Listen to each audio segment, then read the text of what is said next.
Elizabeth ọba bíntín olóhùn ọba ńlá lólóhùn jẹ́ tẹ́lẹ̀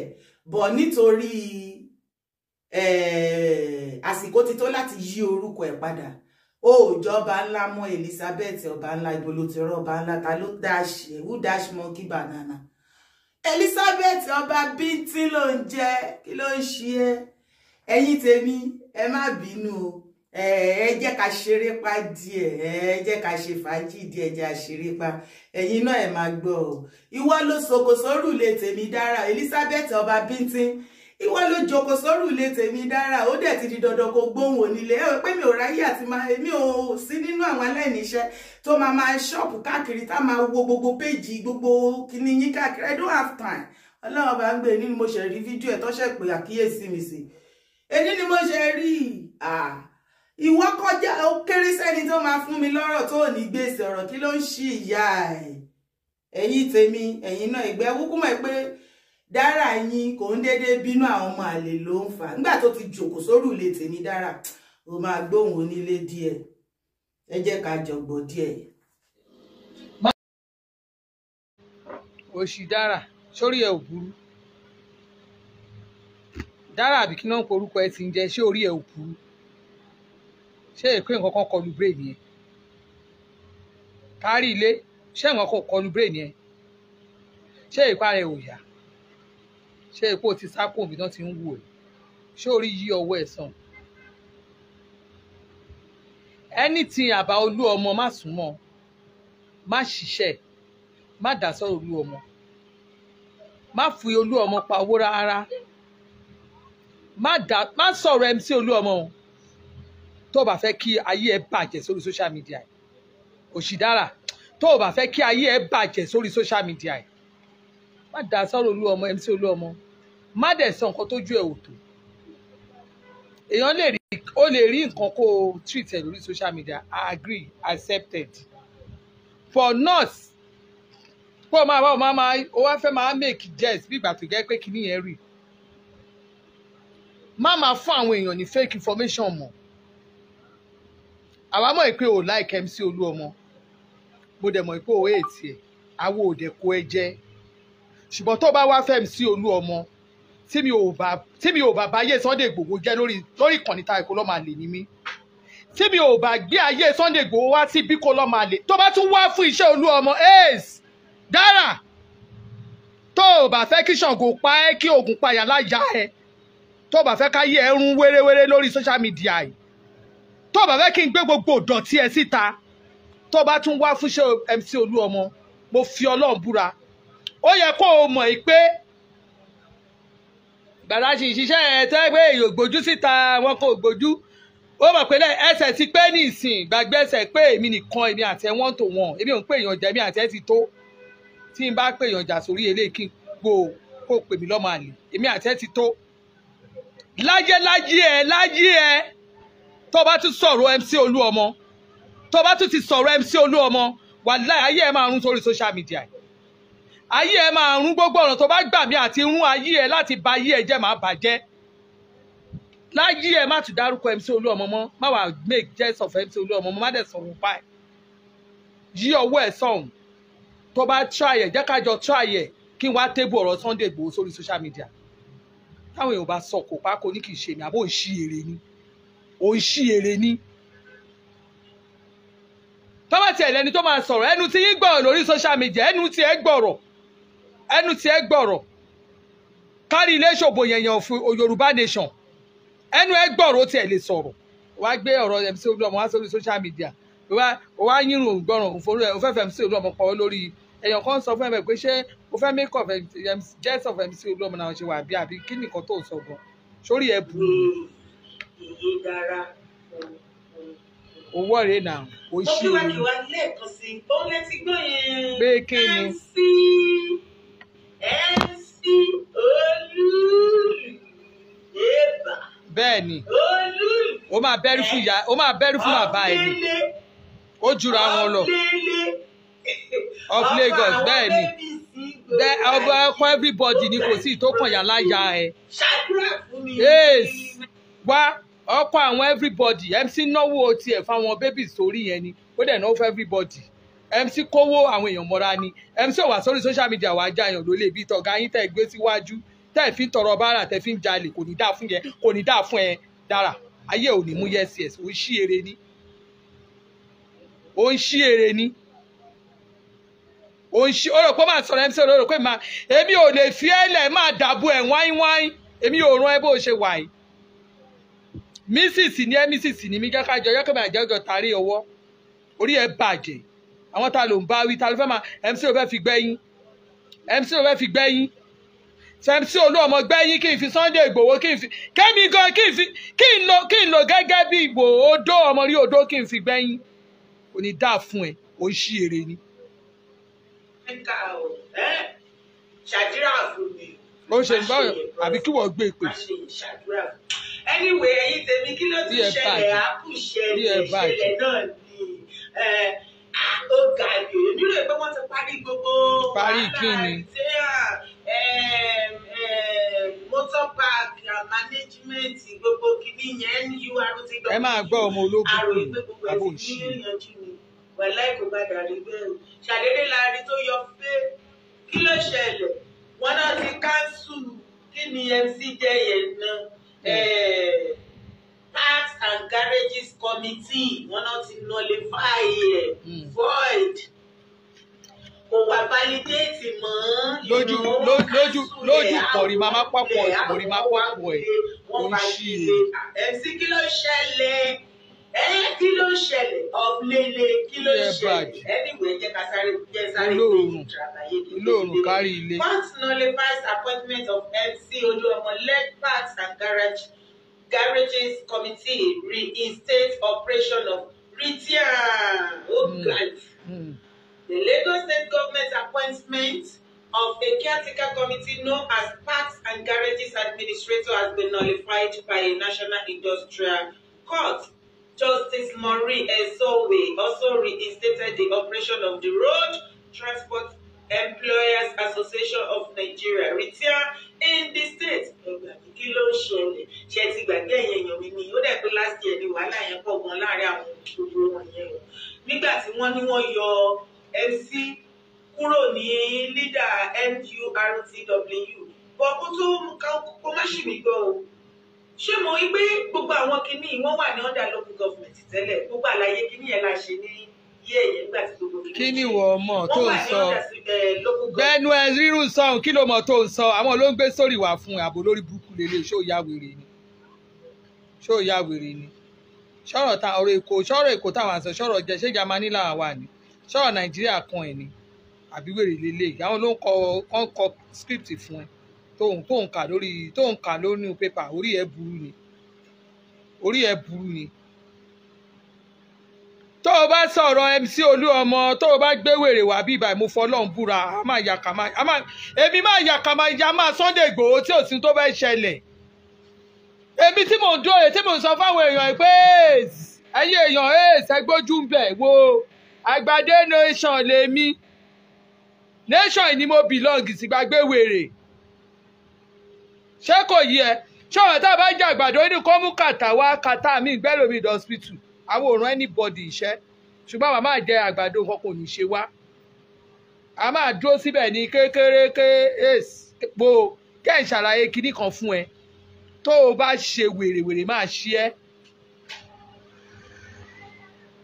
tí n bá ṣí ogúnlẹ̀ tí n bá ní ó yẹ ẹ̀yàn ọmọ ó yẹ nìṣó gbàgbé wèrè Sunday Igboho ò ní wọ Nàìjíríà mọ́ àbò ń ṣí èrè ni láyé ẹ mo tún wọ̀nù ẹni gbo táwọn ẹlòmíì bá ṣiṣẹ́ Sunday MC Oluomo mo lè ṣe báyìí kí máa wò wọ́n torí mi ò ní anything wọ́n ń ṣara yín ṣùgbọ́n tí n bá ti rí ẹ̀yin olórí burúkú tẹ̀lé Sunday Igboho tẹ́ ẹ bá gbéṣẹ́ MC Oluomo wá tẹ́ ẹ bá ń ṣorí burúkú wà láì máa tẹ Sunday Igboho máa jẹ́ kí gbogbo àgbáyé mọ nǹkan tí Sunday Igboho ṣe ó ń ṣí èrè ni tá a bá fọmọlúàbí ṣe gbogbo nǹkan tẹ́ ẹ rò pé ẹ̀yin ẹ̀ somebody kò ní dáa fún ẹ fún iṣẹ́ fọ̀rọ̀ MC Oluomo tó ń sọ ó ń ṣí èrè ni. Why misleading the public? Why misleading the public? You don't need to mislead the public. Pé MC ohun tí ò rí tó ń sọ. Why tó máa fi mislead the public ó ń ṣí èrè ni? Wo ní ìdájọ́ wà yìí. Dára bí kí ló porúkọ ẹ? máa ṣìwèrè tí kò ẹ̀ mo fọlọ́run búra mo lè bá yí ẹ̀jẹ̀ sórí social media èmi ní ìhùn tí màá fi bá yí ẹ̀jẹ̀ bí o èmi máa ń bẹ̀rù pé máa ń wò máa ní ìbẹ̀rù Ọlọ́run lọ́kàn ni o tí ìbá ní ìbẹ̀rù Ọlọ́run lọ́kàn ìbá ti ṣiṣẹ́ ẹ̀ tipẹ́ ò ń ṣí èrè ni láyé ẹ má dárúkọ MC Oluomo mọ́ lórí show ẹ èmi sọ fáwọn èèyàn pé kọ́ má dárúkọ Sunday Igboho àfẹ́ kó gbé ṣáájò láyé ẹ má dárúkọ MC Oluomo lórí show ẹ mọ́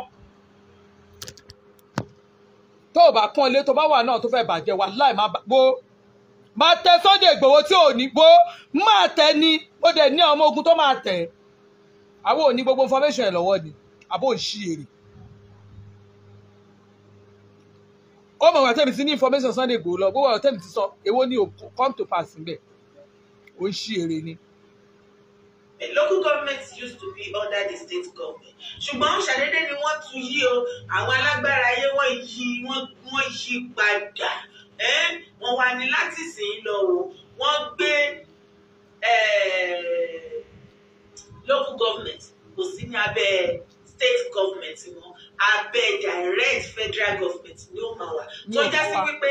NURTW kò ní sí ní under state wọn lọ́ndà Jídé Sanwó-Olú abẹ́ Buhari ìjọba Buhari ni ó wà ẹjọ́ kí ló ń ṣẹlẹ̀ gangan torí kí ni yóò fẹ́ yé mi mú ṣé géèmù lẹ́ ń play ni àbí kò yéèyàn àbí kí lẹ́yìn mú ok wọ́n ní ẹjọ́ yẹn wà court ṣe rí rìtíà yìí àwọn ni wọ́n ń pè ní Road Transport Employers Association of Nigeria wọ́n wà tẹ́lẹ̀tẹ́lẹ̀ àwọn náà wà ní under federal government wàhálà ṣàṣẹlẹ̀ láìdá gbọ́kùn mọ́yọ́ gbogbo wàhálà yẹn tó fi ń léra wọn kiri bọ̀bọ̀ kan kí lorúkọ bọ̀bọ̀ tó sanra kan báyìí ó dẹ̀ kó ló lédìí rìtíà yìí so ìgbà tí wọ́n yọ MC kúrò ó dẹ̀ pé wọ́n kà sí NURTW àrílẹ̀dẹ̀ orí Nàìjíríà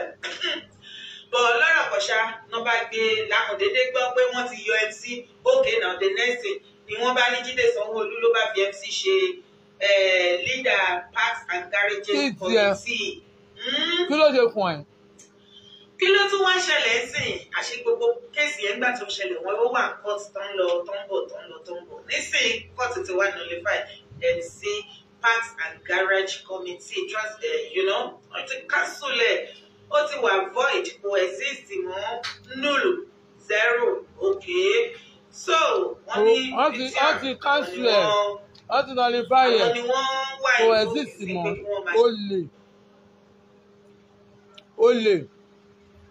ó lè ẹ̀yin ò rẹ ní analyze ayé yín pẹ̀lú olè tẹ́wájà lórí social media tẹ́mi bá jẹ tí n bá joyè olóbùkún set of idiots bíi ti yìí ni àṣírí gbogbo yín tẹ̀ fi gbowó lọ́wọ́ ọmọ Yorùbá ọwọ́ mi ló wà gbogbo ẹ̀ iye owó tẹ̀ gbà gbogbo ẹ̀ wà lọ́wọ́ mi mo gbójú kúrò ní tó ní ìfẹ́ kí Sunday kóra síbi tó gbé wà yẹn mo fi Ọlọ́run búra mo gbójú mi kúrò ní tí wọ́n bá ń wo orú ìtẹ̀yìn olórí burúkú olóṣì tó wà mí báyìí láti lè jẹ́ kí àwọn èèyàn mọ̀ pé Sunday ayé àti Sunday wá sí àgbáyé wá lu àwọn èèyàn jìbìtì ni àti bàbá Akíntóyè àti Sunday àti ẹ̀yin sọ̀rọ̀sọ̀rọ̀ àtọ́nìtìrí téèyàn bá jẹ́ kí gbogbo àgbáyé mọ̀ pé olórí burúkú ni gbogbo yín bọ̀ mo kàn gbójú kúrò because nǹkan tá a fẹ́ Ọlọ́run ti ṣe Tinubu ti wọlé ni mo ṣe gbójú kúrò nǹkan tá a fẹ́ Ọlọ́run ti ṣe ni mo ṣe gbójú kúrò mi ò dẹ̀ fẹ́ kí Sunday Igboho wá síbi tó gbé wà yẹn toró lórí burúkú ní gbogbo yín ẹ láàánú ẹ ń ṣàbíamọ pàtàkì ń tẹ̀yìn fẹ́ jẹun lè wá if not irú ẹ olórí burúkú olòṣì ò ní wá fọ̀rọ̀ Sunday Igboho dá mi lóhùn èmi mi ní wàhálà mo wá ẹ̀yin olórí burúkú nation yẹn mo wá kan ní tó máa ta sí mi gidi wàláì tí n bá bá kan jẹ́ fún ike lémi kan tí mi ò bá dá gbogbo ẹ̀rù kí n scatter everything fún yín ike lémi kan láyé ìyá láyà ẹ má wà fún Sunday, má wà fún MC Oluomo mọ́ láyé ẹ. Má má gbéṣẹ́ ìwà gan gbé ojú ẹ̀ kúrò. Torí àwa fi ọgbọ́n orí àfi ti ọmọ Yorùbá ṣe. Torí ẹ̀ ni mi ò ṣe wá fún Sunday Igboho. Torí ẹ̀ mo ṣe ń kọ́ṣọ́ àwọn èèyàn pé I don't want you to ẹ má ṣiṣẹ́ Sunday ẹ fi Sunday dẹ̀. Táwọn èèyàn bá wá pè ẹ̀ tán rò pé bóyá kí n tó rò pé nation ti tán kò síbi tẹ́ ẹ fẹ́ fi gbó mọ́ tó rò pé MC Oluomo ló fẹ́ fi gbó lórí social media. Wàláì máa bẹ́ẹ̀ tọ̀. Dara máa bẹ́ẹ̀ tọ̀, wàláì máa bẹ́ẹ̀ tọ̀, má dẹ̀ gbé gbogbo àṣírí ẹ̀ tí mo mọ̀ máa gbé síta. Bí n bá lè ṣe lórí péjì máa fún àwọn bloggers. Dara èmi ni màá bá yí ẹ̀jẹ̀ ń bì bàṣẹ. Ṣé o mọ̀ pé mo fi ẹ̀lẹ̀ for long mo fi ẹ̀lẹ̀. Má wà fún MC Oluomo. Yí ọwọ́ ẹ̀ dànù sàn tó máa fún ẹ níṣẹ́ yẹn, wọ́n á rán wọn níṣẹ́ irú ẹ̀ máa fi tọmọ jẹ ni. Ó wá sọ ó ti nullify, wọ́n ti nullify ẹ̀ kò sí mọ́. Tó bá wà kó wọ́ kó pokùnso. Ẹ̀yin èèyàn bí ìkà. Ẹ̀yin èèyàn bí ìkà. Ẹni ibi tí pọn mọ́ wẹ̀. Ẹ kiri ẹni tó ṣe dáadáa sójú. Ẹni tó bá ṣe dáadáa yẹn ló máa jọ́ta yín number 1. Mi ò tí ì mọrú ẹ̀dá tí àwọn Yorùbá tọ́lọ̀ ń kó jọ sí gbogbo àgbáyé. Ẹni tó bá ṣe dáadáa yẹn o lẹ máa face ẹ máa make sure pé ẹ demoralize ẹ. Wọ́n lago lórí ẹ̀ ní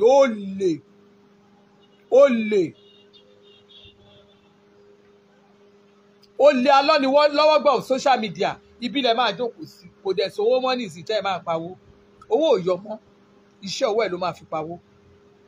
lọ́wọ́ àwọn news oríṣiríṣi wà tó máa fi pawó kò ṣe MC Oluomo kò ń ṣe àwọn tiwa orí burúkú òṣì analysis tó ṣe ní ẹ̀yìn rí pé wọ́n kàn ń ṣe nìsín wọ́n gbé kúrò wọ́n fẹ́ fi ṣe minister of transport tó máa fi ṣe minister of transport kí ló kàn ẹ̀ bẹ́ẹ̀ kí ló kàn ẹ̀ minister in Nigeria school sat holder can hold a ministerial post in Nigeria ó bá fi gbogbo ayé kàwé yín òkun àwa ministerial post school sat alone GCE we host it you can hold it ẹ má gbórí burúkú kan àwa bì báyìí Chinese ògbó ìbò Chinese òṣò ìbò èdè ni wọn náà sọ Chinese kò ń sọ ìbò kò èdè lu wọn òun ni wọ́n sọ tí MC bá ṣe mínísítà ó máa pè ìlú wa ní Nàìjíríà ẹ̀yin ò mọye tí Lagos State tó ń mú jáde ni ẹ̀yin ò mọye àwọn Chinese tó ń ṣiṣẹ́ under MC Oluomo ni tọ́mánítà ló sọ bẹ́ẹ̀ lémi ọba Elizabeth ló sọ ẹ̀yin ò mọye Chinese tí MC Oluomo kó wọ Nàìjíríà tó kó wọ Lagos State ẹ lọ bèèrè Lagos State government kẹ́ ẹ lọ bèrè pé ó ṣòdì yẹn ṣọ́ṣẹ̀ yẹn MC Oluomo abẹ́ ń ṣí èrè ni kí lẹ fẹ́ mú wá fáwa táwọn òyìnbó tì MC Oluomo ìṣàkótilé tàbí ti yàbò lórí burúkú ni péyàn bá kàwé tó bá kọ́gbọ́n ọdún kọ́ tó bá jẹ́ school satoda tó máa fi ṣe mínísítà kí lẹjọ́ ti yín èèyàn kan ní lídà yín tí ò fìdí ìgbé òkọ́ ó Sunday Igboho òfìdí ìgàn kan orí social media ilẹ̀ ti declare ni president yìí kò ní dá fún yín president àwọn ta ni kí ni tí ti wá jẹ́ pẹ̀lú tìyín àti MC Oluomo mọye ìgbà tẹ́ fi pé Sunday Igboho ní president yìí nation yìí sharp abáyín kú sí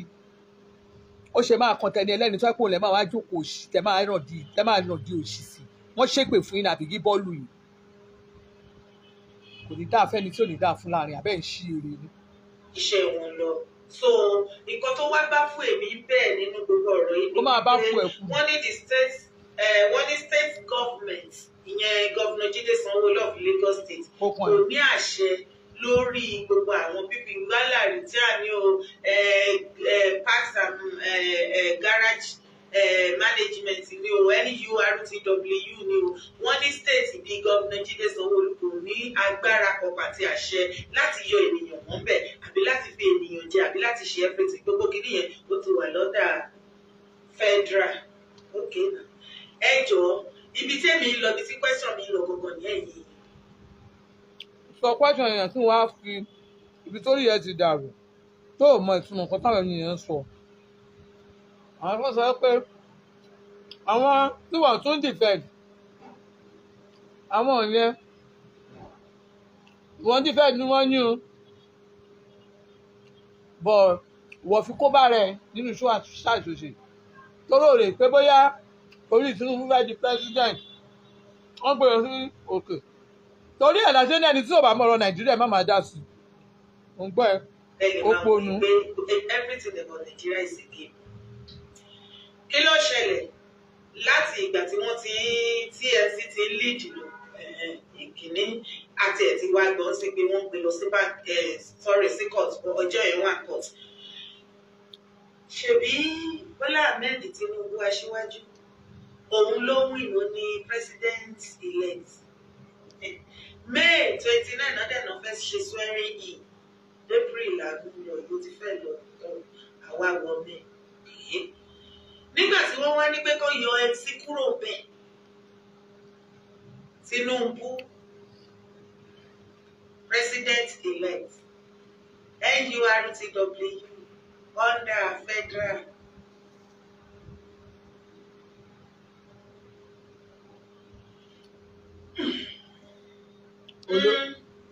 olóbùkú ni ẹ òpònú ni ẹ yé sọ̀rọ̀ nǹkan tẹ́ ẹ bá mọ̀ lọ́rọ̀ Nàìjíríà.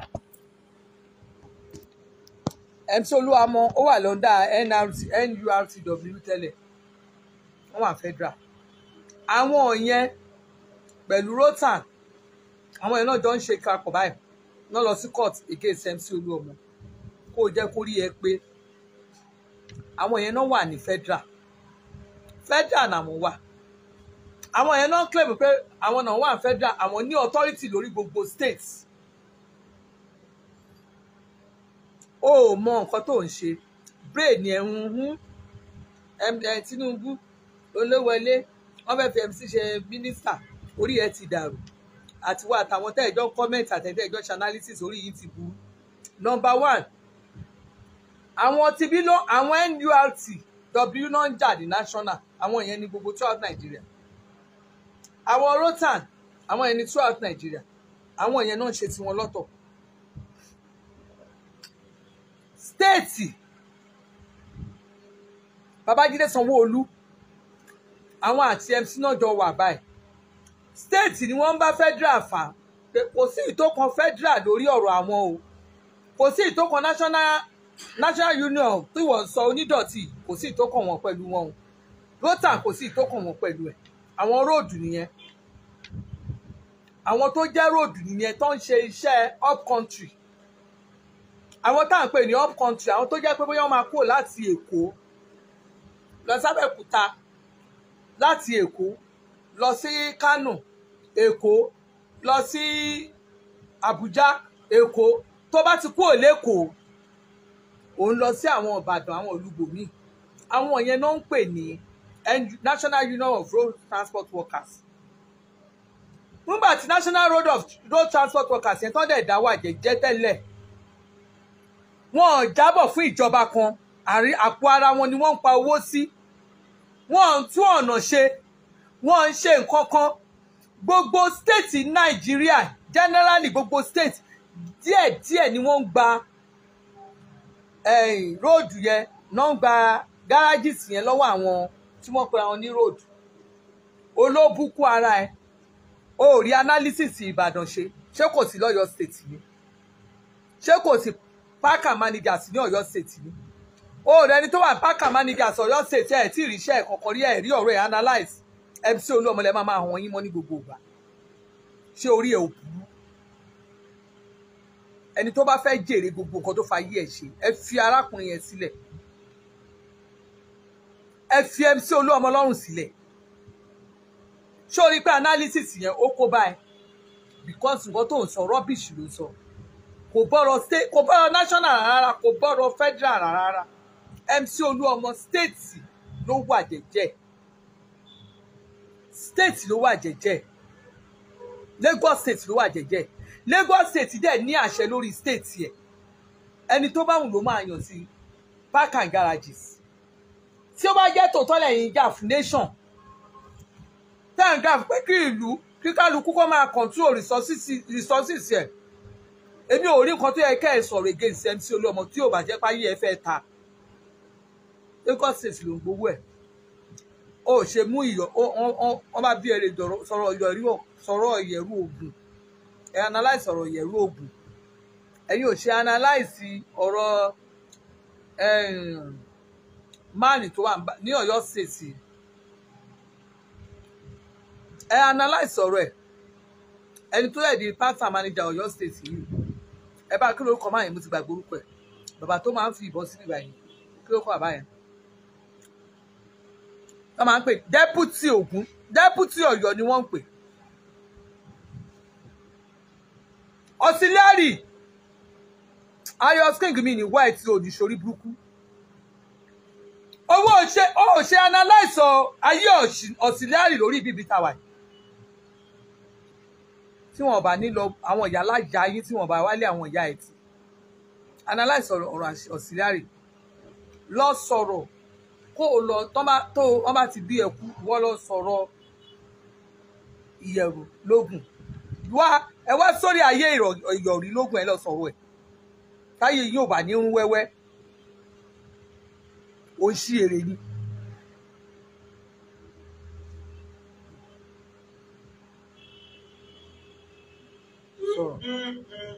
Yes, nǹkan tó sọ yẹn náà nìkan tó wà máìdí tó ń bóyá náà. Olókòrò ló wà máìdí olóbùkú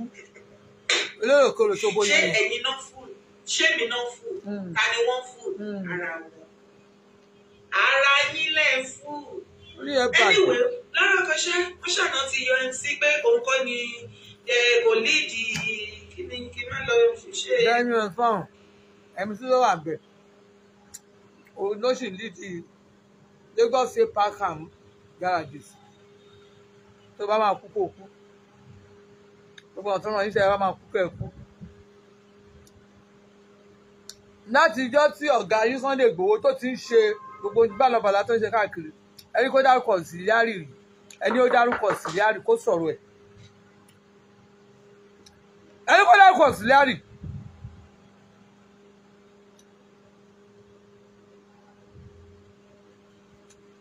Tí àárọ̀ ọba pa jíjí orí ìyá láìjà ẹ̀ níbi tó gbé wà yìí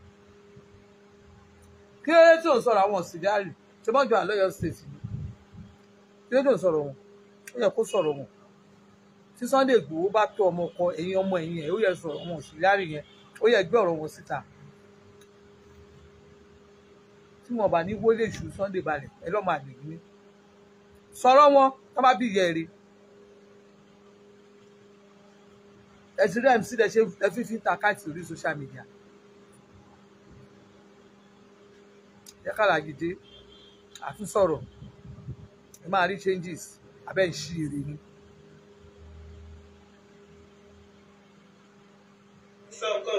Wọ́n ní MC is no more the leader of Parks and Garages Committee anymore kò sí nǹkan tó ń jẹ́ bẹ́ẹ̀ retire àwọn náà máa take over ọ́fíìsì tó máa gba gbogbo nǹkan tí ó wà ní ọ́fíìsì kí ẹ̀yàn dẹ̀ sì sọ síbẹ̀ pé kí ẹ̀yin MC ẹ má ṣe jàgídíjàgan ẹ rọra hand over gbogbo nǹkan tó wà ní ìṣáàjì yìí ẹ hand over fún àwọn retire. Ókè o èmi ṣàrò wípé eléyìí ò tún ní yọgùn wọn ní dáná sun ṣọ́ọ̀bù kò dẹ̀ ní sí ìjà àti wàhálà tá a bá ń wí ẹ̀ níjà wí ẹ wò gbà tá à ń pa. Bẹ́ẹ̀ni sàn kò sí ṣọ́ọ̀bù kan tó ń dáná sun bí kò sọ ọmọ ọ̀tá kan bí Sunday lọmọ ọ̀tá dánlẹ̀ tí wọ́n ti bá àtọ́jú èsì ẹ̀yìn òdì Sunday ló máa ń ba nǹkan nìkan jẹ́ ọ̀yọ́ Sunday ló dájú ó ń lọ dájú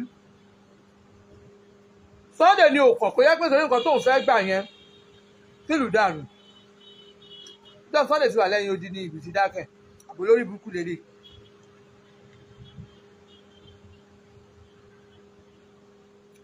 ṣé kí n tú àwọn èèyàn lẹ̀ fún ní ìjẹ̀ṣẹ̀ bẹ́ẹ̀ mi ò ṣe olórí burúkú bíi tiẹ̀ tí n bá jó lórí burúkú bíi tiẹ̀ wàláì máa tú àwọn èèyàn lẹ̀ fún yín ẹ̀yin ẹ̀ má ṣiṣẹ́ Sunday ẹ gbójú kúrò dára ní kẹ́ ẹ dàbò bámbám ẹ dàbò má yẹ kó sinmi ẹ dàbò bámbám ẹgbẹ́ ẹ̀mí wèrè sáré kò ní dáa fún ẹ. Coming here to mock MC Oluomo, to tell people what you don't know about him, to bring out fake news. Ẹ dábò wèrè kò ní dá fún ẹ Dara. Ayé ò ní mú yes ó ṣe rí. Pé fake news tó gbé yẹn ẹ dábò wèrè. Ẹ bá mi dábò, ẹ dábò tinú tẹ̀yìn. Ẹ má fọkàn Sunday, ẹ fi Sunday lẹ̀. Ó ti yẹ yẹn fi Sunday. News yẹn gangan, original news, story tó kàn. Tí gbogbo story yẹn ṣe wá yẹn. Mo rò pé mo ti tweet ọ̀rọ̀ yẹn ti lọ ni látànà. Ìwọ tẹ́ wàá gbé wálé ló ṣe yín rùn. Dara kò dẹ̀ ní bá mi yẹ.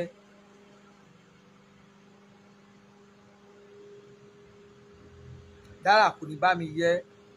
Ibi ni mo ti ń ṣe ṣáàtì mi sí mi ṣe lórí àwọn dákìrí yẹn mọ́. Ó ń ṣí èrè ni. Wàhálà ìdúnfẹ́ máa bá ayé ẹ jẹ́ láàrin 24 hours. Máa da gbogbo ayé ẹ síta kí ló kàn mí. Àwọn tó máa ṣiṣẹ́ máa ṣe ó ń ṣí èrè ni.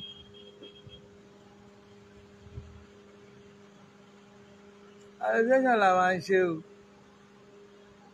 Máa ń gbọ́ ní Bloggers Association. Asiwaju OBANLA Asiwaju tún yọ Nigeria New Bloggers Association.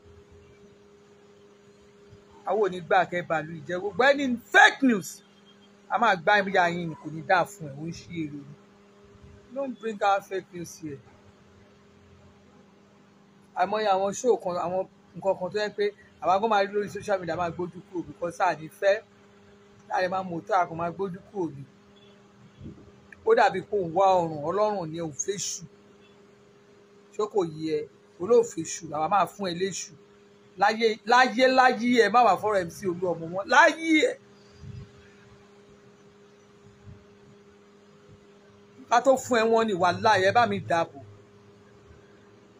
Ẹ̀yin mẹ́ta ẹ bá mi dàbò pé lásán ẹ dàbò gidi kẹ́ ẹ dàbò in and out ẹ dàbò. Ẹ dàbò in and out ẹ má ní ká ẹ dàbò ẹ dàbò gidi ẹ má wojú ẹ o. Mo ní ká ẹ má wojú ẹ dàbò. Ó ṣí èrè ni wọ́n tá ló ń bá wí.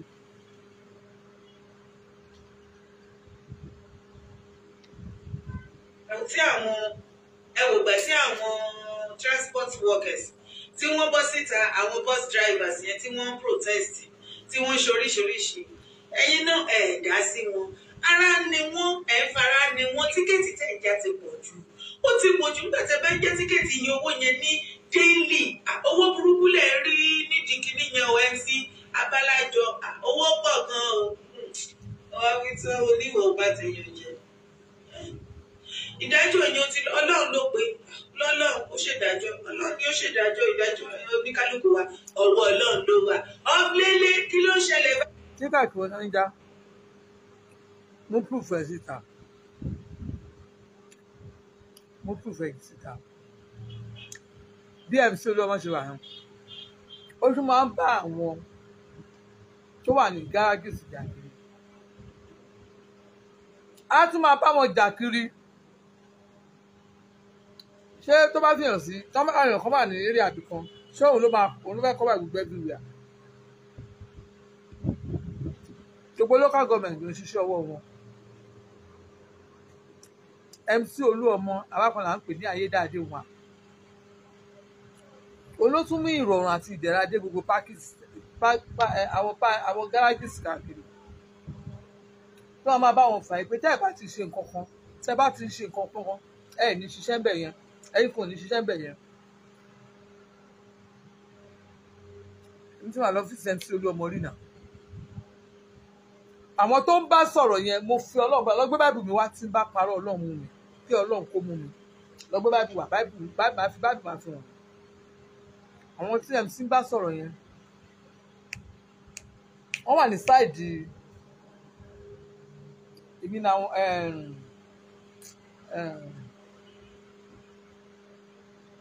my two area mi ìrántí ibi tí area tí màá yẹn kan Igbo ni báìbù tí ń bá parọ́. Nígbà tí màá yẹn wá tó ń bá MC sọ̀rọ̀ MC was telling that man mo wà ní ọ́fíìsì tí bá parọ́ tí mo sọ̀rọ̀. Now since you have been in that office How much you have been to this office before in your life? My enemy. Did anybody ask you to bring any money? Máa tó sọ̀rọ̀ tí n bá parọ́ Ọlọ́run ìlú Ìgbò ní máa ní Èkó yìí. Ó dẹ̀ ń gbà ó dẹ̀ ń dáràn ní páàkì yẹn. MC ò mọ̀ pa ẹ̀. Wọn ò gbọ́ nǹkan kan gbà ẹ̀. Ìgbà yẹn National Union yẹn sì wọ́n sì ń ṣe gbogbo ẹ̀. MC máa bí lè kó de wà lọ́dà Lagos State. Ṣó tiẹ̀ báwọn ṣe? Ṣó dé mítìn rí? Ṣó báwọn omú wọ́n náà wọ́n bíbá ẹ̀ rí? The same day àwọn gúùpù kan wọ́n wá láti ókù díẹ̀ káwọn yẹn dé Ògùn State. Bàbá tó tẹ̀lé wọn wá àgbàlagbà ni wọ́n náà fẹ́ràn bàbá yẹn. Ó fẹ́ súnmọ́ ọ̀dọ́ wọn yẹn fẹ́ súnmọ́ Ògùn State. Tó báyìí mo mọ̀ pé rọ́ọ̀ báyìí máa wá ni màá mọ̀ mú gbogbo sórí yẹn pé tó yẹ ẹ bá wọ ọ́fíìsì MC Oluomo Ọlọ́run ẹ lè tó 20-30 bẹ̀ tó ẹ máa jókòó ẹ máa gbọ́ nǹkan tó ń sọ kò ń pè yàn kan sí kọ́nà. Bàbá yẹn ni pé wọ́n ní bàbá kí ló kàn wọ́n àti tìyín kí lẹ wá ṣe kí lẹ wá gbogbo báwo lọ́fíìsì yìí jẹ́ wọ́n fẹ́ wọ́n lọ́ máa yọ òun kúrò yẹn kí wàá ní tó ti jẹ́ bóyá máa help òun MC ń bí lè rè pé bàbá ṣe é dọ́nà ọ́fíìsì rí ṣe é débìrì débìrì ẹ̀yin lọ́gá wa ṣe é débìrì ó ní rárá. Most of these people tó wà ní online tó máa ṣe nǹkan MC lẹ́ máa pè when this man knew nothing about what is going on. Nothing. He knew nothing about what is going on. Mo ti ń lọ ọjọ́ kan rí mo wà ní yànà pàjá yẹn. Bọ̀wọ́ kan ó ṣe àwọn ìjọba de àwọn ọmọ MC Oluomo kíní kan mo kàn pa Alhaji ni mo ní bọ̀bọ́ kan wà ní gáràjì yànà pàjá. Wọ́n rárá sí àwọn èèyàn. Alhaji ni ṣé mo wà lẹ́yìn àwọn ni pé ìyànà pàjá làwọn náà wà àwọn ti wà beside kíní àwọn ṣe campaign káàkiri àwọn àtàwọn artist yẹn. Bọ̀bọ́ yẹn wà ń bẹ̀ báyìí ó rárá sí àwọn èèyàn. Ìgbà tó máa ṣe investigation yẹn bọ̀bọ́ yẹn ò ṣọmọ gáràjì kò ṣọmọ APC ó kàn lọ ó lọ wọṣọ but for them to spoil MC Oluomo ni ó ṣe gbogbo náà gbà sórí social media wọ́n dé bọ́ yẹn wọ́n dé ní ọjọ́ yẹn wọ́n dé ní èmi tẹ̀ wá tí wọ́n park bí tí mo ti park tí mo ti fẹ́ ẹjọ́ ẹ̀sùn bọ̀bọ́ junior tó wọṣọ nínú ìwádìí pé bọ̀bọ́ kan wà ń bẹ̀ yìí ó wọ t-shirt Sanwó-Olú àti Sanwó-Olú àti Tinubu ó wọ̀ ó ń sọ fún wọn bẹ́ẹ̀ yẹn pé àwọn làwọn ń kọ̀ọ̀tù MC Oluomo ló ń kọ̀ọ̀tù lọ́wọ́ ó hàn láti àwọn èèyàn ní ibi roundabout yẹn gangan bọ́yẹn bá ní mama ẹ má wọlé àwọn yẹn ti lọ múlẹ̀ kó tó di pé mi pé òun ni mo kọ́kọ́ ní pé Alhaji mú wọn gbọ́ information yìí nígbà tó máa wá ìfẹ́ tó máa ṣe investigation yìí bọ̀bọ́ yẹn kò tiẹ̀ sí gáràjì yẹn rárá ó kàn fẹ́ fi opportunity ó fẹ́ fi gbowó ni lọ́wọ́ àwọn onímọ́tò. Why are we like this? Ṣé MC Oluomo náà wá jẹ́ ó wà athlete tó bẹ́ẹ̀ ni kí ló le tó báyìí náà kí ló dé báyìí náà a máa spoil ọmọ Yorùbá ẹgbẹ́ wa kí ló le tó yìí náà ẹ fi máa yín sílẹ̀ náà Dara wàá fẹ́ kú lọ́wọ́ mi. Ṣé ẹ tún máa lọ fọ́ọ̀mù another one ni eléyìí ó ṣàdé jẹ́ mẹ́jẹ̀ ẹ̀yin tèmi kí ló ṣẹlẹ̀ wọ́n yọ ẹ sí kúrò nípò ẹ̀ ó ga ní ẹ̀yin tí Yorùbá jù ṣé ẹ̀ ní protest ní fún lele kí ló ṣẹlẹ̀ kí ló ní sọ wá dúró dìgbà tí wọ́n ṣe election tán wọ́n jẹ́ kó ṣẹlẹ̀ tọ̀tọ̀ wọ́n gbé bòrà wọ́n dáná sùn wọ́n kíkì wọ́n dàbò wọ́n fàbùjà ìgbà yẹn ló ṣẹ̀ṣẹ̀ wá ṣe ìdájọ́ tó wá yẹ sí Nàìjíríà is a joke what a country. So mami brother mi uncle mi daddy mi aunty mi pàdí mi èèyàn mi ọ̀rẹ́ mi kí ló ṣẹlẹ̀ bros ẹ̀yin youth ẹ bá mi drop comment mi sí ibẹ̀ kí ló ṣẹlẹ̀ gangan ẹjọ́ kí ni wọ́n rí sí ọ̀rọ̀ tó ṣẹlẹ̀ ó rúyàn lójú báàgàn èmi dẹ̀ mọ̀ ipò Ọlọ́run jogún ọgbọ́n ìmọ̀ tó yẹ mi kó má jẹ́ mi nìkan jẹ́ kémi náà ẹgbẹ́ mi náà trabayé. Má gbàgbé láti bá mi subscribe sórí YouTube channel. Gbogbo ẹ̀yin tẹ́ subscribe ẹ ṣé gan. Dẹ́nu ẹ fáwọn olè. Dẹ́nu ẹ fáwọn olè. Ṣé ọlọ́bẹ̀ pé Sanwó-Olú ló yọ MC Oluomo? Àwọn Rotan, àwọn èèyàn náà ní àwọn òfẹ́ kí MC Oluomo kàn tú àwọn. Rotan, wọn ò lè gbé wèrè wọn débi. Even federal government máa rí sí wọn. Ẹ̀rọ kọlẹ̀ federal government máa rí sí gbogbo anything road ní Nàìjíríà. Wọ́n gbọ́dọ̀ wọn ní tó bá sanwó fún ìjọba òní lójú sí wọn náà. Yeah. Federal government gan nídìí advice láti ọ̀dọ̀ orú MC Oluomo báwo ló ṣe ṣe tí Èkó ibẹ̀ tó ń rí owó bẹ́ẹ̀ yẹn tó ń kólẹ̀ fún Èkó Lagos State tí MC Oluomo ń rí owó bẹ́ẹ̀ tó ń deliver fún Lagos State. Abẹ́rẹ́ sí ọmọ àwọn tó pè ẹgbẹ́ alápapọ̀ tó kọ́ àmọ́ àdákẹ́ táwọn fẹ́ rí ẹ pé wọ́n máa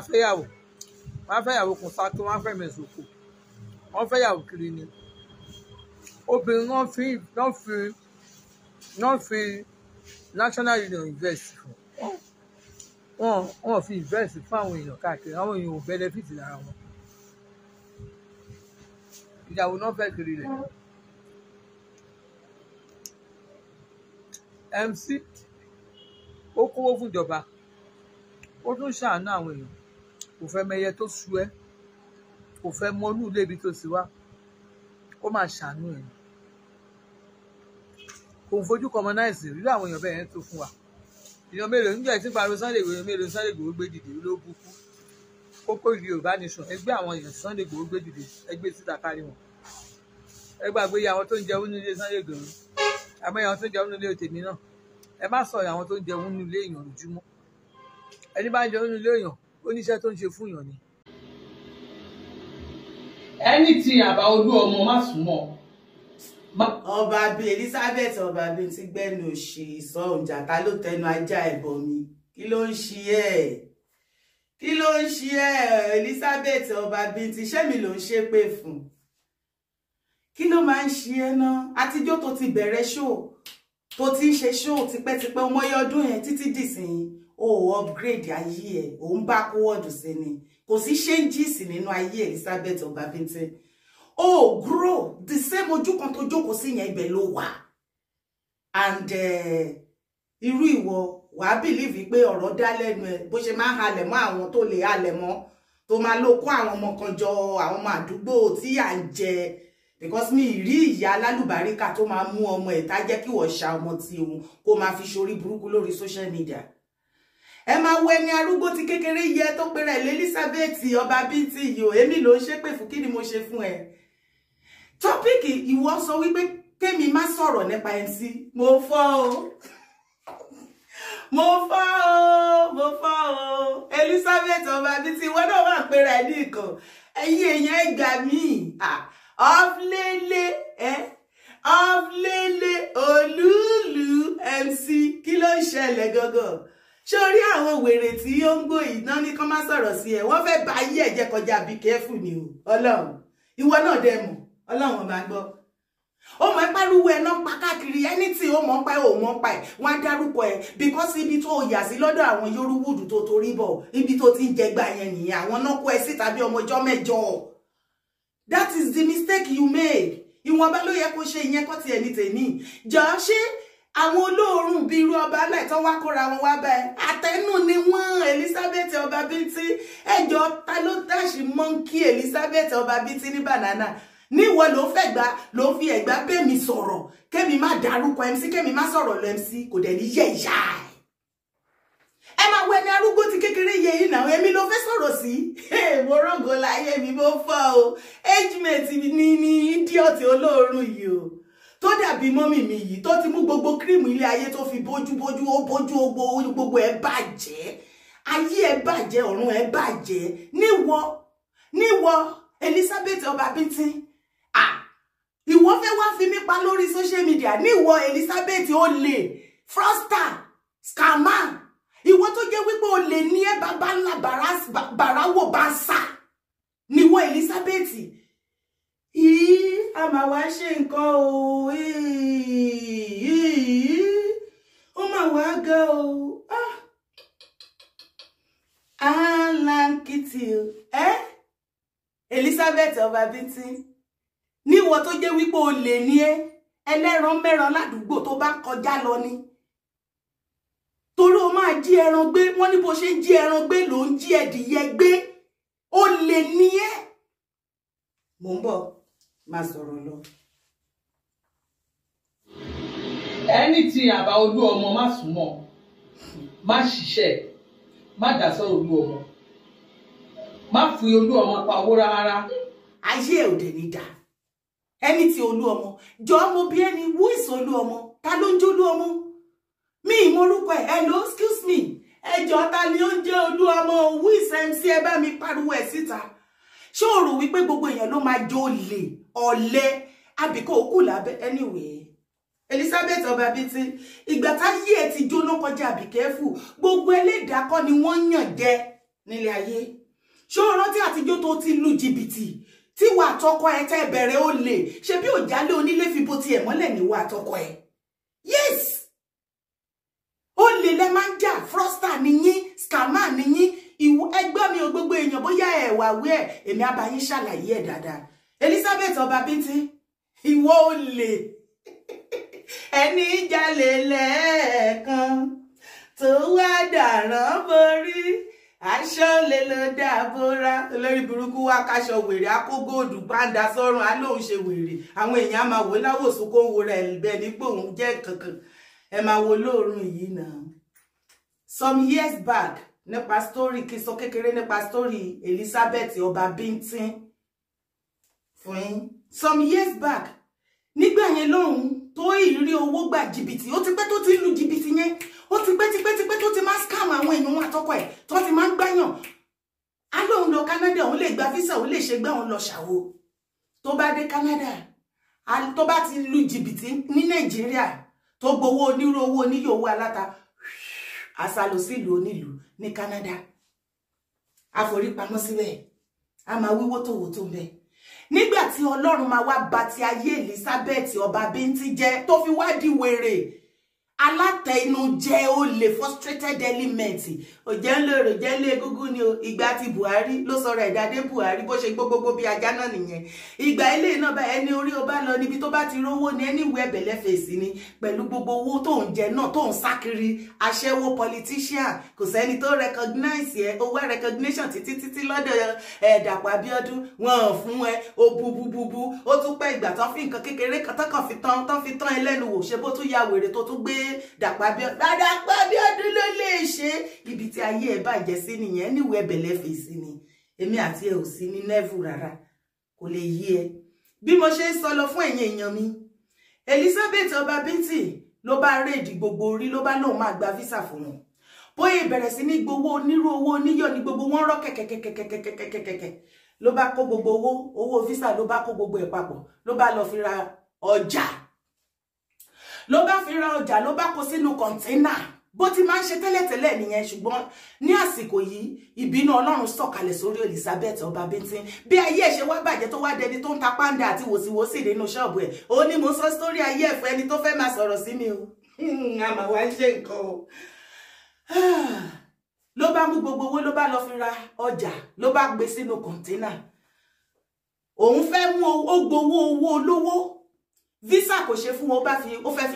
ó fẹ́ sáré lo owó wọn kó fi sáré fi ṣe turnover kó máa fi ṣe business àwa máa post wọn visa ò tí jáde kiri kò tí ṣẹlẹ̀ ló bá lóòdù kọ̀ńténà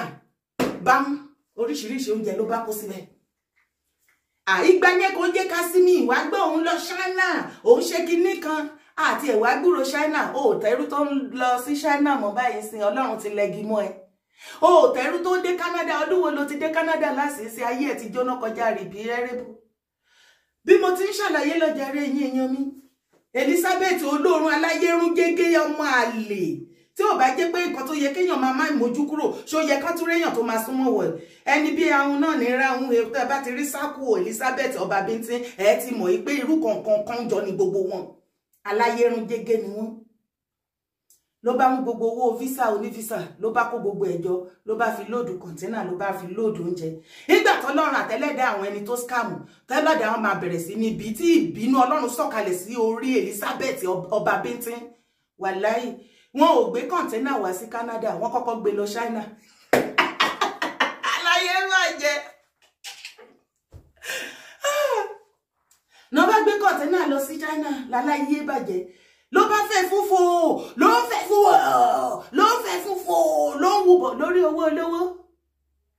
làwọn tó ti gba visa tó gbowó lọ́wọ́ wọn fún visa làwọn yẹn fà lọ́tún náà fà lọ́sì àwẹ̀ visa dá ijó wo ló máa fún wọn lápọ̀ẹ́tímẹ́ǹtì ó kọ́ level by level grade by bàrà tó bá wá olè ìyálàyà olè alọ́kọ́ ló ń kígbe alọ́ni lọ́wọ́ gbà bàrà wọ ọmọ àlè ọmọ ìrankíran tí ò ní kọ̀rọ̀ rẹ̀ nílẹ̀ Yorùbá Elizabeth ọba bíntín ní number 1. Ìwọ tí Elizabeth ọba bíntín bá wá fún lọ́rọ̀ tó bá wá rò wípé oréyàn bá sọ̀rọ̀ yóò eléyìí ò ní kọ̀rọ̀ rẹ̀ orúkọ ilé ti bàjẹ́ ayé ilé ti bàjẹ́ bó ló ṣe ń bẹ́ kiri tó wá àwọn èèyàn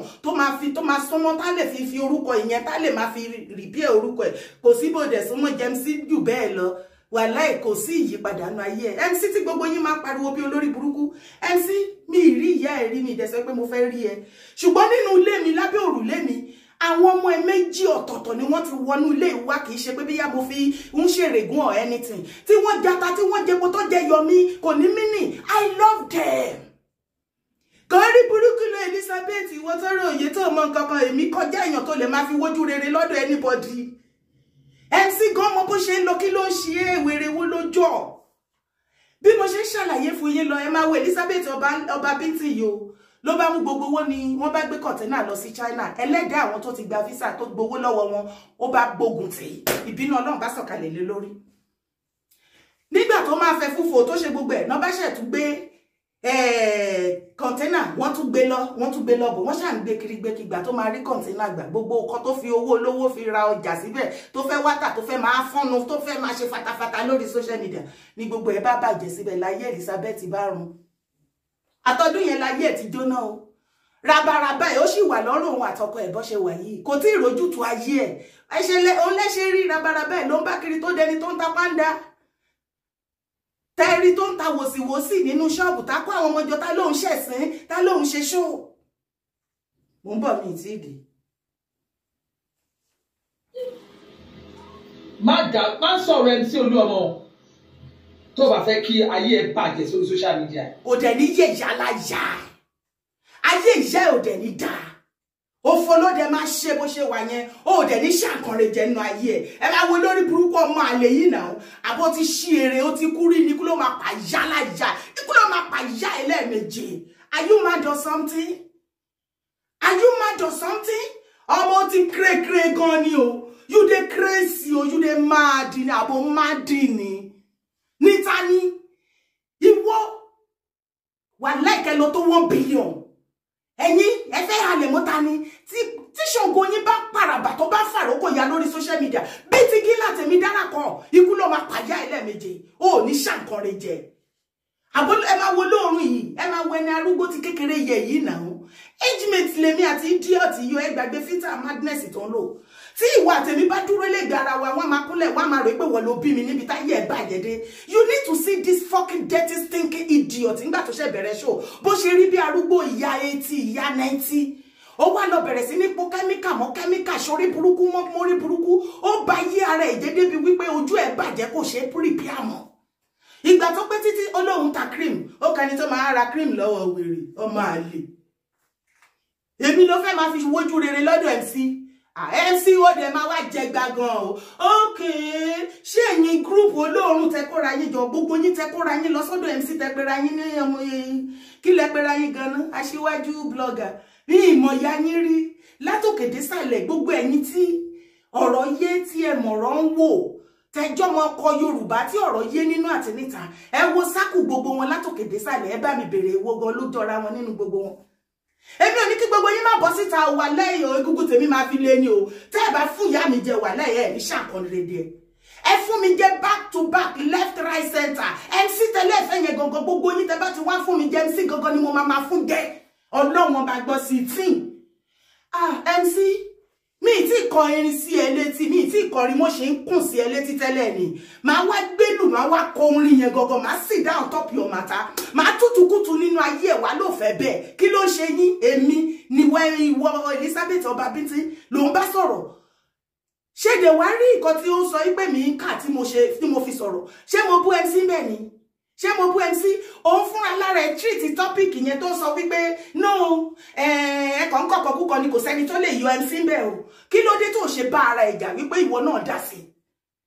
Ta ló fún ẹ, ta ló gúnyán fún ẹ tó ní tọbẹ̀ òṣòro tó sọ fún ẹ wípé ìwọ ẹ̀yin ẹ lọ ṣe meeting, ẹ lọ bá MC kí ó lè fún yín ní recognition kẹ́ lè pàtàkì ara yín kẹ́ lè ẹ wá rò pé ti jámọ́ kankan on the social media level yóò bẹ́ ṣe kóra yín jọ tẹ́ dàbí wèrè yẹn o máa halẹ̀ míyàn kan tá lẹ́yìn ikọ̀ ògbé kan bí òwú jàgo tá lẹ́yìn àtàwọn tó jẹ́ wípé gbogbo wa tá wà lábúrọ̀dù bí àwa la sọ wọ́n doge tó jẹ́ wípé owó ọwọ́ ògùn ìlágbó ojú àwa là ń fowó ránṣẹ́ tá ń bọ́ ọkọ tá ń bọ́ ìyàwó tá ń bọ́ ọmọ tá bọ́ ayé yín tá sọ yín déèyàn àwa owó tó sọ yín déèyàn òun náà lẹ padà wá gẹ́jẹ ẹ̀yin aláìmoore olè ọ̀lẹ burúkú wọ̀nyí. Elizabeth ò dẹ̀ ní jẹ tán Ọlọ́run èmi wà fún ẹ o tó bá ti rí fídíò èkó dá mi lóhùn torí pé èmi àti ẹ máa jọ kẹsẹ̀ bọ́kọ̀ ṣòkòtò kan náà ni tó bá rò wípé onídàngbàna ṣókò lórí wa láì máa sọra mi di kòkòrò máa kó sínú ihò imú ẹ máa sí ẹ ní wíkiri ni wàá ya wèrè sí ìgboro sórí social media máa sọ ẹ di wèrè kí ló ń ṣe wàá ṣe ṣó láàárọ̀ wàá ṣe lọ́sàn wàá ṣe lálẹ́ máa provoke ayé ẹ wàá ṣìwí wàá ṣìsọ. tó bá fẹ́ kí ayé ẹ bàjẹ́ sórí social media kò ní jẹ̀yà òṣì dára tó bá fẹ́ kí ayé ẹ bàjẹ́ sórí social media olè Adébólè Elizabeth Frosta olè ọ̀bùn for not kó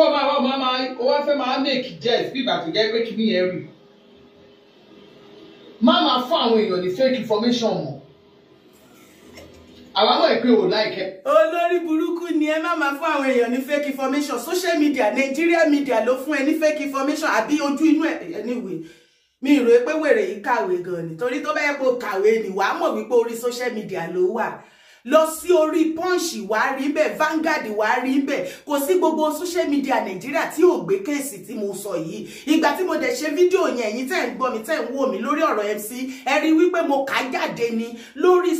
orí Punch gan ni mo tiẹ̀ ti kà jáde lọ́jọ́ yẹn tẹ́mi bá máa ṣe show tí mo máa fi sọ̀rọ̀ pé kinní kan lórí social media wàá rí màá lọ wà màá mú jáde màá tún sọ pé òun rèé ibi tí mo ti ń kà rèé màá kà jáde ẹjọ́ èwo wá ní títẹ̀mí kí ló dé tó lọ bá Punch jà ẹ máa wo lóorun ọmọ àlè tó fẹ́ fi mí tó ń wáyé o táyé ẹ̀ ti bàjẹ́ tó wéyàn tó máa fi resurrect ayé orí burúkú tó ti ṣe sórí ẹlẹ́dàá àwọn tó gbá tó gbowó wọn lọ́wọ́ wọn tó ló fẹ́ fún wọn ní visa ọ̀tọ̀ làwọn tó promise visa ó gbowó sẹ́ẹ̀tì àwọn kan ó ní o máa bá wọn gba wàá mú wọn lọ wàá bá wọn ṣe processing wàá bá wọn gba fọ́ọ̀ wàá bá wọn fill fọ́ọ̀mù online wàá ṣe gbogbo ẹ̀ every garden tech pátápátá ni Ọbańlá Elizabeth mo lọ́bańlá Ọba Bíntín Elizabeth gbogbo owó yẹn pátá ló kó jẹ ó kó lọ fi ṣe bísínẹ́sì láti ìjọ yẹn bísínẹ́sì yẹn lànà gbogbo ọjà tó fowó olówó kó ilé ó ti gbàgbé pélé tá bá fi tọ́mọ ìrìn ló máa wó gbogbo ọjà kọ̀ńténà ló lòdù pẹ̀lú owó olówó àwọn ilé yìí Elizabeth Ọba Bíntín òjálé onílé fipò tiẹ̀ mọ́lẹ̀ ní ẹ̀ olè ní ẹ̀ aṣẹ́wó politicians ní ẹ̀ ràlẹ̀ràlẹ̀ politicians àwọn ọ̀bùn politicians ní ẹ̀ náà kí ló ń ṣe ẹ ẹlẹ́nu gbọ́rọ̀ gbogbo nǹkan ló máa ń dá sí wọ́n ní orí social media kò sí nǹkan tí yóò lè sọ̀rọ̀ nípa ẹ̀bọ ìwọ tó bá níran tó oníkọ̀rọ̀ rẹ tó ti léèrè wá wá yára ẹ̀ ń bèrè pé àìmọye nǹkan jẹ́ kọ̀rọ̀ máa gba tẹ̀yìnkùlé window kó máa gba tójú window ẹ̀ kọjá kì í ṣe gbọ́rọ̀ lèèyàn dá sí kò ṣe bí tó lórí burúkú yìí tó léèyàn kan fẹ́ fìyàn kan powó ẹ bá mi bèrè lọ́wọ́ wèrè kí ló wá ṣe lórí social media nígbà tó fìyàn kan powó pẹ̀lẹ́kùn wèrè tó máa ń sùn kiri wo Aṣíwájú ti wọlé my dear bẹ́ẹ̀ dìbò fún kó jẹ́ gbogbo yín lẹ dìbò fún tẹ́ gbé wọlé Aṣíwájú gbogbo ilẹ̀ Yorùbá nìyẹn tún kọ́ Eva ìgbà tọ́lọ́run máa bá yé yín jẹ́ tó máa yọ inauguration committee ọmọ Yorùbá mélòó ló wà ńbẹ̀ ẹ lọ́kàn rí burúkú lọ ojú rere lẹ́ ń wá kiri ṣebí káyé yín má bàa jóná kẹ́ lè rí nǹkan jẹ ńbẹ̀ náà ó lẹ ṣe kóra yín jọ tẹ́ lọ sọ́dọ̀ MC èèyàn tó bá ti rí yín wá ti mọ̀ wípé iṣẹ́ ọwọ́ yín ò yọ yín kò lè yọ yín láéláé irú ìwọ ló máa bọ́ síta tí wàá máa ṣe pé ọkọ ẹ̀ ní security kìíní kan ìwọ ó ṣe kìíní kan ṣe bẹ́ẹ̀ rí gbogbo pàǹdé orí burúkú 5,000 naira tó kú sẹ́yìn ẹ̀yìn wèrè nínú ṣọ́ọ̀bù tẹ́ ẹ bá mọ nú ṣọ́ọ̀bù ẹ̀ yìí gbèsè lórí gbèsè ní ẹgbà mi mo rógo wọ́n gbé ohun tí mo mọ̀ ọ́n jẹ́ dé ẹja ṣeré pa díẹ̀ kí ló ṣe ẹ́ Elizabeth ọba bíntín ṣe rí ṣọ́ọ̀bù ẹ̀ tẹ́ ẹ̀ tí ń wo pàǹdà yẹn Ọlọ́run ọba ń gbọ́ kó ṣe pàǹdà yẹn ló ń tà tẹ́lẹ̀ ayé ẹ̀ bàjẹ́ débẹ̀ ni nígbà tó bá pẹ́ téèyàn ti ń jalè tó ti ń jalè ó ní bó bá pẹ́ bó bá yá ilẹ̀ amọ́bólóró ẹ̀ ní gbangba ilẹ̀ mọ́bólóró ọmọ Elizabeth ọba bíntín ní gbangba ni gbogbo olè tó ti jà orí olórí tó ti lù ń jìbìtì tó ti sọ wọ́n de rádaràda ẹ̀san wá ń ké lórí ẹ̀ ẹ̀san ló ń ké lórí ẹ̀ pẹ̀lú gbogbo bó ṣe ń lọ lọ́dọ̀ politician ilé wàá bọ́ sílé tẹ́lẹ̀ bá ti fún ẹ̀jẹ̀ wàá praise ẹ̀ lẹ́nu wàá tún lọ sọ́dọ̀ ẹlòmíì lọ́la wàá tún púrẹ́ tó bá tún ti tán kan sí ẹlẹ́nu wàá tún fi jẹ elébi ní àrébi pa ní ẹ́ o ti wà frustrated o lè ní ẹ́ iṣẹ́ owó ẹ̀ òyú ẹ̀ kí lẹ mọ̀ pé ń pa nínú ṣọ́ọ̀bù tẹ́lẹ̀ ó fi ìgbà kan kó àwọn children something síbẹ̀ kẹ̀kẹ́ aṣọ ọmọdé gbogbo ẹ̀ ìgbẹ́ là ń fẹ́ wẹ́ ó tiẹ̀ tó stage kan gbàtà yí ẹ̀ bàjẹ́ ó lù ú ní gbàǹjo ni ó yẹ wá mu ya mú tẹ̀rẹ̀ kò tún réyàn kankan wá mu kò sẹ́nibọ̀dì tó rà ó yẹ gbogbo ẹ̀ ti bàjẹ́ síbẹ̀ ó pàtì ó tún lé oníṣọ́ọ̀bù kan síbi kan gbàtà yí ẹ̀ fẹ́ bàjẹ́ tí ò rí jìbìtì lù mọ́ táyé ẹ̀rùn táṣìírí ẹ̀ túpó lè ní àwọn èèyàn sá fún kíá ló ti ṣọ́ọ̀bù kejì ṣọ́ọ̀bù eléyìí kékeré ló wá rọra manage gbogbo ọjà tó wà bẹ́ẹ̀ kò rójú kò nídìí ó ti wọ gbèsè bó ṣe wà yẹn owó àwọn onífísà tó gbà kò rí san àwọn yẹn ti wọ́n lépè èpè àwọn onífísà tó ti scam oúnjẹ Elizabeth èpè ń jẹ Elizabeth ọba bíntín òun ló ṣe ń ṣorí burúkú lọ ìwọ tó bá wá fẹ́ ba iye ara ẹ jẹ́ lọ bá ṣe èpè tó ń jẹ Elizabeth ìyá padà ràn ẹ́ wàláì mi ì tí ì dé o Elizabeth mi ì tí ì dé o ẹ wò ẹni kò yọ fítà ojú ẹ kì í yọ ti tèmi kí àjọ dúró báyìí kájọ ṣe fídíò láì ní fítà kankan Elizabeth wọ́n á rò pé wọ́n ló bí mi ní níbi táyé ẹ̀ bàjẹ́ dé ẹni arúgbó ti kékeré yẹ ìwọ a máa ń ṣe nǹkan lé ayé ṣé tó bá tẹ̀ ní gbéyàn kan ẹran oníwo fẹ́ kan nípa ṣé bí ti mọ̀ràn ìgbé ìwọ Elizabeth olóòórùn aláyé bàjẹ́ ọmọ àlè ó lè ojú gbà mí tì fún ẹ gbà tó kúkú ní kọ̀rọ̀ rẹ̀ ńlẹ̀ Yorùbá tó bá ní kọ̀rọ̀ rẹ̀ ni ìwọ ló yẹ kó máa daṣọ borí bí ẹlẹ́hà tó bá fẹ́ jáde ní amúyàṣọ yọ̀kẹ̀ mọ́ máa jẹ́ olóòórùn aláyérún gẹ́gẹ́ ọ̀dẹ̀ olóòórùn awáwí tó ní òun á sọ̀rọ̀ sígbò kò dẹ̀ ní yẹ ìyálà ya ikú máa pàyà ẹlẹ́ẹ̀mejì tó bá sọ̀rọ̀ sígbò àtìgbà tó ti sọ̀rọ̀ sígbò láti yọ ọdún wọn náà ti sọ̀rọ̀ sí àtìgbà tó ti join movement náà ti sọ̀rọ̀ sígbò kò sí kọta ẹ sọ ṣẹ́dìyẹ ti tọ̀ ní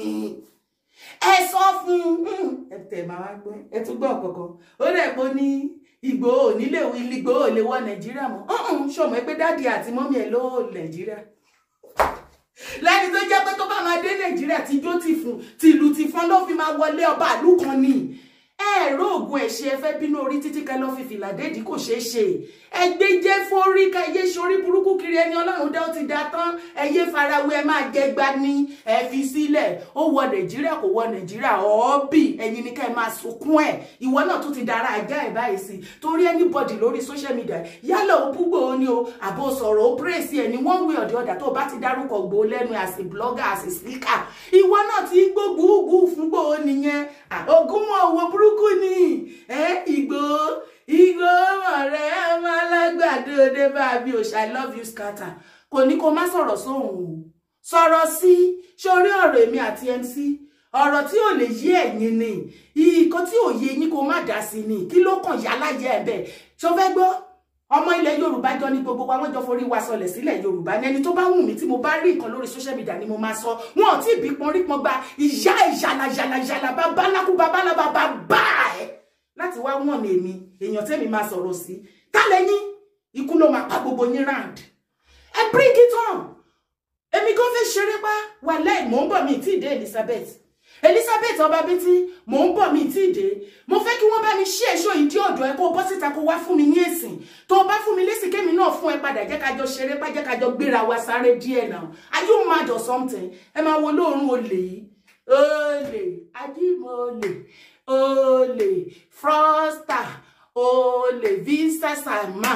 olè. Ìwọ tó bá ń bá sọ̀rọ̀ ó jẹ́ sún fún ayé ẹ̀ ti bàjẹ́ láti ìgbà tó ti gba visa, tó ti gbowó visa, tó ti scam gbogbo àwọn èèyàn ó dẹ̀ pa àwọn tó ti gba owó visa yẹn gan ó dẹ̀ pẹ́lẹ̀ dá wọn gbóná mo fọ́ ọ̀ọ́kẹ́ kó jẹ́ láàrin wọn wọ́n fi àṣẹ banu fún wèrè wọ́n wọ lọ́tọ̀wọ́ lébọ̀ torí láti ọdún yẹn kò tẹ́rú tó ń wọ Canada káwé tí ó ti dàbí sẹ́yìn tẹ́gùn fàjọ káwé tí kò lè rí Canada òyìnbó ló fẹ́ gbà wọ Canada kò lè wọ Canada ẹ̀yìn ìgbà yẹn gbogbo fúlẹ́ngé mo lọ mo gba bíbí kan lọ sí kiri kan pẹ̀lú tẹ́rọ́rìsì dídìrín ọ̀dẹ̀dọ̀ ọlá China ọlá dis ọlá Switzerland ọlá ṣe kiri kan àtọ́dún yẹn báyìí kò sí nǹkan tó ń jẹ́ bẹ́ẹ̀ mọ́ inú àdè lọ́dọ̀ Agége yẹn ni wọ́n máa gbọ́ àwọn làwọn lágége àwọn làwọn ní kinní kan nínú Agége tó wà yẹn pẹ̀lú ọkọ ẹ tó fi pariwo kiri màá ní kán ṣàló ìyá ọlọ́ọ̀ tẹlifóònù kan ló máa jẹ màá ní kí wọ́n ṣe kí ni kí wọ́n ṣàló ìyá kó bá mi dáìlì nọ́mbà yẹn létí ìyálàjà you mad or something kí ló ṣe lè mi ní láti sí Nàìjíríà láti discipline ìyá ẹ̀ ṣó ya wèrè ni ta lọ́kọ ẹ̀ ọkọ ẹ̀ ṣó ya ọjà orúkọ ọkọ ẹ̀ sínú ìwé sínú owó ni wọ́n fi ń gbowó báǹkì ni kí ló ṣe lè kí ló ṣọ̀bù onídọ̀tí ilé wàláì mò ń bọ̀ mí tí dẹ̀ yìí tẹ̀mí ẹ má fọ̀ ọ́ ẹ jẹ́ kí n bá ṣeré pa díẹ̀ ó dẹ̀ pé gbogbo yín ẹ fẹ́ ṣe bí olórí burúkú àbí